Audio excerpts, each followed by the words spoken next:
अरशद शरीफ शहीद क्यों हुआ? इसको पता था कि इसकी जान खतरे में, इसको पता था, इसको बार बार वार्निंग जारी थी, मैंने इसको बताया। उसके बावजूद एक दफा ये पीछे नहीं हटा, राय हक से पीछे नहीं हटा, डरा नहीं। और आखिर में ये जो इसको टारगेट किलिंग की गई है, ये जो मर्जी लोग कहें, मुझे पता है कि ये टारगेट किलिंग की गई है। इसको जो मारा इन्होंने, इसको शहीद किया। सहाफी अरशद शरीफ की टारगेट किलिंग की गई। तहरीक इंसाफ के चेयरमैन इमरान खान ने पाकिस्तान के अवार्ड याफ्ता सहाफी के केनिया में कत्ल से मुताल्लिक बड़ा दावा कर दिया है।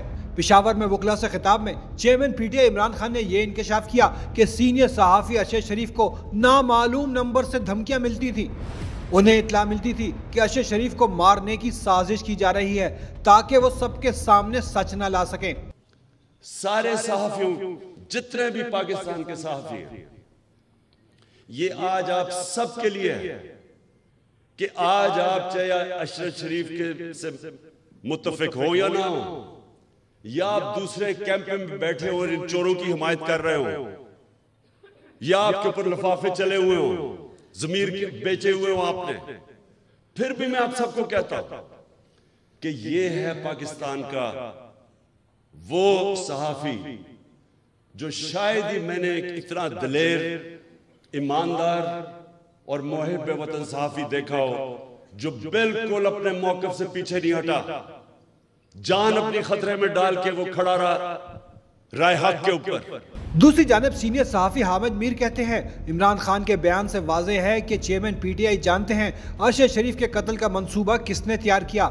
अब ये ज़रूरी है कि इमरान खान साहब अरशद शरीफ के कत्ल की तहकीकात के लिए बनने वाले अदालती कमीशन में पेश हों और कातिलों की गिरफ्तारी और असल हकायक कौम के सामने लाने में जुडिशल कमीशन की मदद करें। हामिद मीर ने यह सवाल भी उठाया कि क्या अरशद शरीफ के बहीमाना कत्ल की इंक्वायरी के लिए कायम होने वाला अदालती कमीशन असल हकायक तक पहुँच जाएगा या अरशद शरीफ के अहले खाना को अक़वाम मुत्तहिदा से इंक्वायरी के लिए दरखास्त करनी पड़ेगी। उधर पीटीआई की रहनुमा शीरी मजारी ने कहा है, DGISPR ने इम्पोर्टेड हुकूमत से अरशद शरीफ की कत्ल की तहकीकात कराने का कहा है, लेकिन इसके लिए ज़रूरी है कि मोतबर अफराद के जरिए आज़ादाना तहकीकात कराई जाए, इसके टर्म्स ऑफ रेफरेंसेस बनाए जाए और खुली समात में यह मुकदमा चलाया जाए। इस खुली समात में जो भी शवाहिद पेश करना चाहे वो पेश कर सके। अरशद शरीफ के बयानात को भी इसका हिस्सा बनाया जाए और शवाहिद के तौर पर तस्लीम किया जाए।